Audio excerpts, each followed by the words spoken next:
ওরে 3.5 হাত গর্তে ফেলে কেমন করে আইলা চলে, তোমার বাড়ি আইতে দেরি হইলে যে মা ঘুমাইতো না,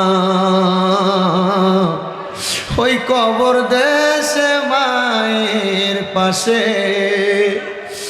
একটু রইলি না। কেমন আছেন বাবা মনি, কেমন আছেন মা জননী, একবার তো খবর লইলি না। ওই মা বাবার মনে কষ্ট দিয়া দুনিয়াতে বাইচা থাইকা শান্তি তুমি সন্তান পাইবা না রে। মা বাবার খবর